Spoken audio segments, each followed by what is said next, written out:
Hello friends, welcome to moms lifestyle. Chicken কষা রান্না করার জন্য আমি গ্যাসে প্রথমে একটি কড়াই বসিয়ে দিয়েছি। কড়াইটি গরম হলে আমি ওর মধ্যে সরষের তেল দিয়ে দিলাম পরিমাণ মতো। প্রায় 100 গ্রাম সর্ষের তেল আছে এখানে, এবং দুটো তেজপাতা, দুটো শুকনো লঙ্কা এবং একটু জিরা ফোড়ন দিয়ে দিচ্ছি। এবার ফোড়ন দেওয়া হয়ে গেলে আমি এর মধ্যে মাংসগুলো, এখানে 600 গ্রাম মাংস আছে, মাংসগুলো ফ্রাই করে নেব তেলের মধ্যে।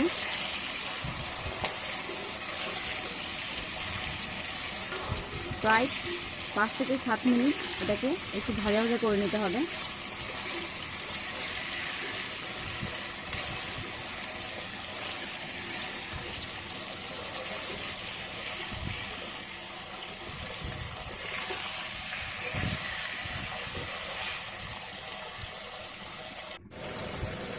পাঁচ থেকে 7 মিনিট হয়ে গেছে, দেখুন। এবার আমি এই মাংসের মধ্যে পেঁয়াজ কুচি দিয়ে দিচ্ছি। 4টা ছোটো মাপে 4টা পেঁয়াজের নিচে কুচিয়ে করে নিয়েছি।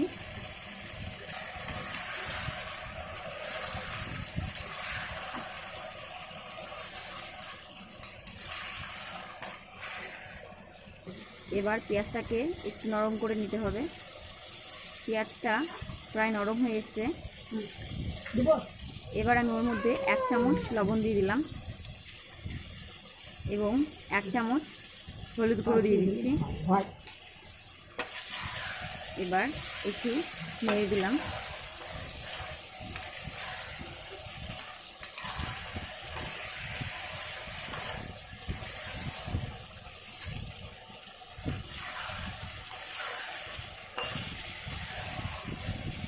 এই অবস্থায় 3 থেকে 4 মিনিট রাখার পর আমি এর মধ্যে রসুন পেস্ট দিয়ে দিচ্ছি এবং আদা এবং জিরা একসঙ্গে বেটে রাখা পেস্ট সেটাও দিয়ে দিচ্ছি।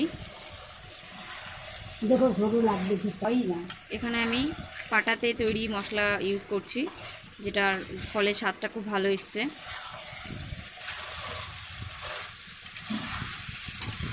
এই অবস্থায় 2 থেকে 3 মিনিট রসুনের কাঁচা গন্ধ যাওয়ার পর আমি এর মধ্যে লঙ্কা গুঁড়ো দিয়ে দিলাম, বড় চামচের 1 চামচ।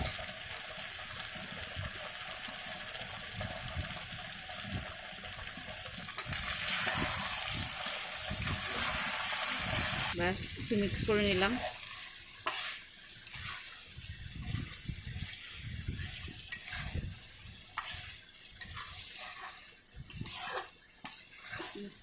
ভালো করে লঙ্কা গুঁড়ো মাংসের সঙ্গে মিক্স হয়ে গেছে। এবার আমি এর মধ্যে ছোট চামচের 1 চামচ ধনিয়া গুঁড়ো দিয়ে দিচ্ছি।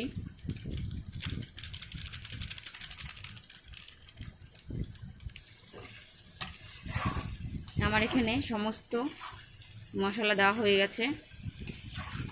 এবার আমি এটাকে খুব ভালো করে 10 মিনিট কষে নিব।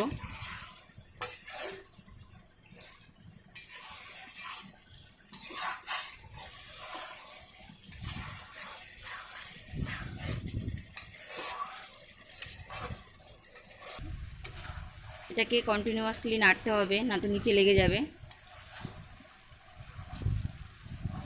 এখন আমি একটুকু জল ইউজ করিনি, এখনও পর্যন্ত জল দেইনি। জলটা দেওয়া যাবে না, তাহলে টেস্টটা নষ্ট হয়ে যাবে। জলটা পরে দিতে হবে। এর জন্য এটাকে কন্টিনিউয়াসলি নাড়তে থাকতে হবে, লেগে যেন না যায় সেদিকে লক্ষ্য রাখতে হবে।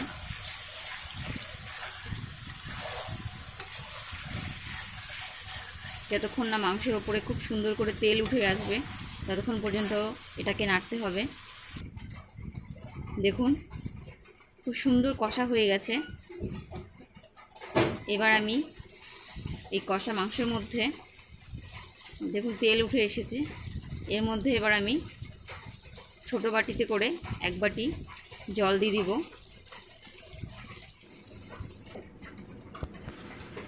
জল দিয়ে এটাকে খুব ভালো করে মিশিয়ে নিচ্ছি।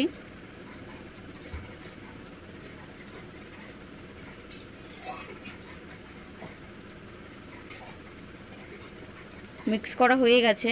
এবার এই অবস্থায় আমি মাংসকে প্রায় 15 মিনিট ধরে খুব সুন্দর করে রান্না করব এবং লক্ষ্য রাখতে হবে এটা যেন নিচে লেগে না যায়, তার জন্য মাঝে মাঝে এটাকে নেড়ে দিতে হবে।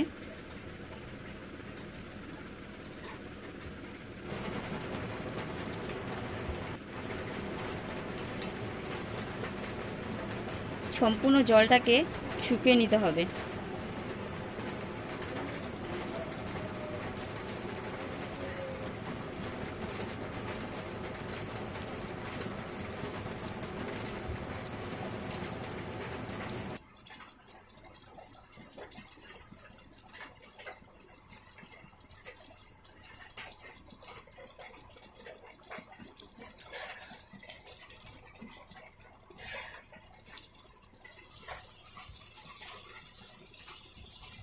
এখানে 15 মিনিট হয়ে গেছে। এবার আমি গরম মশলা গুঁড়ো দিয়ে দিলাম, দিয়ে 1 মিনিট পর্যন্ত একটু এটাকে কষে নিয়ে আমি নামিয়ে দেব। দেখুন খুব সুন্দর তেল ছেড়ে দিয়েছে এবং একটুকু জল নেই, সম্পূর্ণ জলটা শুষিয়ে নিয়েছে এবং তেলটা উপরে উঠে এসছে, মানে আমাদের রান্নাটা কমপ্লিট হয়ে গেছে।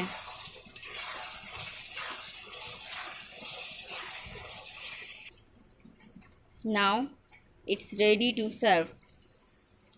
দেখুন এটা কমপ্লিট। ব্যাস আমি এই অবস্থায় এটাকে নামিয়ে নিব।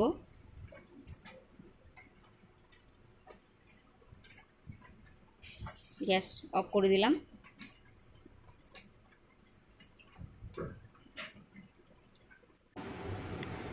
If you like my video, then subscribe my channel and press the bell icon for latest update.